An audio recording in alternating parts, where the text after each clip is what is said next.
comes on to burnout, emotional exhaustion is the most common feeling, that a lot of persons express. When it comes on to that, a lot of persons are just not wanting to go into work because they're just tired.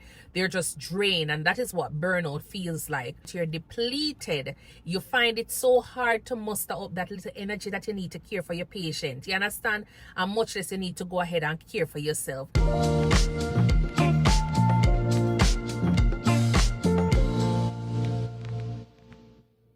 Hi everyone, welcome to the channel. Thank you so much for tuning in to the ThinkNursing channel, where it's all about nursing, travel, and lifestyle.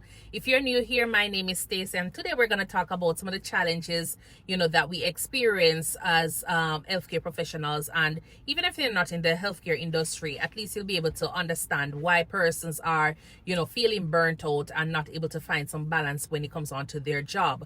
But when it comes on to medical burnout, it is something that is, very common. It is a problem that not only affects doctors and CNAs and nurses, but it is a problem that affects patients as well. And sometimes it is a problem that is swept under the rug. And, if we fail to not address it, because of that, we can have serious consequences that arise, such as, the quality of care that you might give may not be, good, or it might be a case where you just have high turnover when it comes on to the healthcare system. As healthcare professionals, the expectation is that, you're going to be a superhero because you're always ready to go out and save the day, especially our doctors and nurses.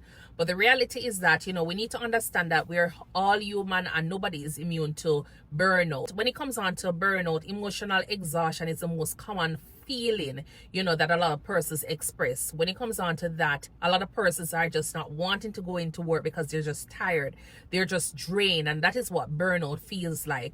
Physically and mentally drained all the time. Sometimes you want to go in for work and you probably just want to be like, oh, no, I'm going to stay at home because you're just feeling tired. And so you might find out that you're not only just tired, but you're depleted. You find it so hard to muster up that little energy that you need to care for your patient. You understand? And much less you need to go ahead and care for yourself. And so all of that, results in a poor quality when it comes on to patient care. And when it comes on to who suffers the most is always going to be the patient in the end, as well as you. But studies have shown that doctors, when it comes on to burnout, a lot of doctors are feeling so burnt out that they are more likely to prescribe like the wrong medication, misdiagnosis, or even cut off the wrong limb. You understand that all of that boils down to the effects of burnout on the person.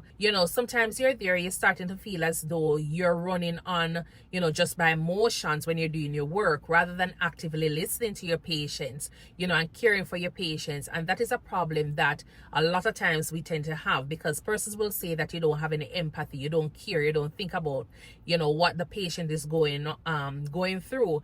We need to remember that empathy is very important when it comes on to giving care, because it is the heart of medical care. The high turnover rate is something that, results from burnout. And that's a problem that is already causing the healthcare industry to be short-staffed, because persons are not feeling, like they're happy with their job. They're not getting paid. They're working under a stressful environment. And so you tend to find that a lot of persons will be leaving. Just imagine you go in for, your regular visit with your doctor and you have to wait a long time. Or it's a case where your primary care provider is not there, the one that you always see. Because of burnout, that affects you as well. And I've had first-hand experience with persons who had a love for nursing or a love for something that they do. They have a passion, and I've seen where they've been working for so many years, and because of all the different, issues that are going on, they're not that dedicated anymore. They don't have a passion, that empathy that you normally would have. They don't have it because a lot of times, they're working for long hours. They are not getting the support that they need, and so they find themselves, in the shadow of their former selves. And so that is something that we need to try to prevent. You don't want it to be a case where you're just exhausted, demotivated, and then eventually thinking about, quitting your job or eventually quitting. I feel as though a lot of times I'm drowning in paperwork.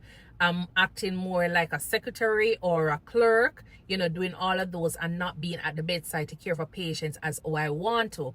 When I moved here to the state, I thought I was going to be doing nursing, but as I say, there's so many things you have to do along with providing the care for these patients. And so you find out that, say for example, about 50% of your time is spent, doing all of those things that are non-nursing. And I find that, that is just not motivating me to continue in the path that I am in, even though it is something that I love. So what really contributes to burnout is, one, the long hours. A lot of us, when it comes down to the 12-hour shifts, the 8-hour shifts are a longer shift. That is something that will eventually make you feel burnout. And it's not just about the hours that we're looking at. We're talking about the intensity of the work. A lot of times we're there saving lives, trying to save lives. And at the end of the day, you still have patients to care for. And when I talk about saving life, I'm talking about resuscitating patients, making those decisions under a stressful environment, and then having the responsibility of other patients with that. It can be exhausting, and it can be physically and mentally draining and demanding. Another thing is that when it comes on to, the burnout issue, I realize that when it comes on to administration, there is that burden that comes in from administration, because there's so many policies and protocols that are in place that you definitely have to go ahead and deal with. Doctors, for example, they spend a lot of time on paperwork, so regardless of how many patients they save, they have to go through and make sure they do all those documentations and all of the bureaucratic, red tapes. They have to try and ensure that, you deal with those as well. So there's so many things that you have to deal with on a daily basis, so as I say, it's more of you're trained to do nursing or being a doctor, but at the end of the day, you do so much paperwork that it becomes exhausting and overwhelming for you. And not to mention, when it comes on to, the support that you definitely need from your colleagues or your employees or employers, it's not there. That kind of support that you need during those times, it's not there. So rather than organization try to find out what are the different reasons why persons are, feeling burnt out and deal with it on a systemic level, they try to look at it on an individual basis. And that is something that we need to try to correct. Rather than us, being the victim of burnout, I need us to go ahead and try to find ways that we can correct this or reverse this kind of feeling or this, this issue. So one, you need to go ahead and set boundaries. When I talk about boundaries, learn to say no, know when to say yes, prioritize, go ahead and delegate duties to other persons that can actually do it, so all of those things, taking responsibility and having persons, take responsibility for their work. And most importantly, go ahead and take your break.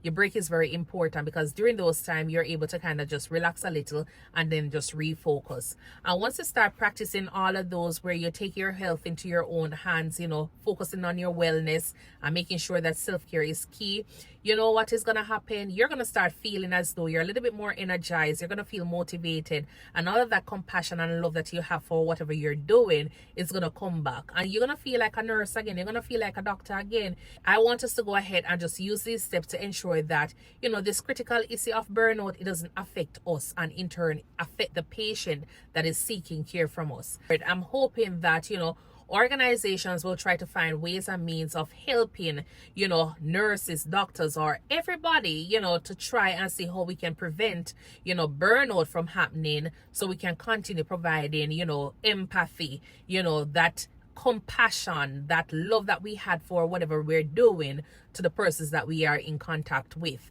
So if you're experiencing any form of burnout, I would love for you to go ahead and just share, how you're feeling in the comment section below, so we can actually help with identifying different, signs or symptoms and how persons can actually cope with it. Until then, thank you so much for tuning in, and I do hope that you will remember to go ahead and like the video, share, subscribe, and remember to give the video a thumbs up. Until then,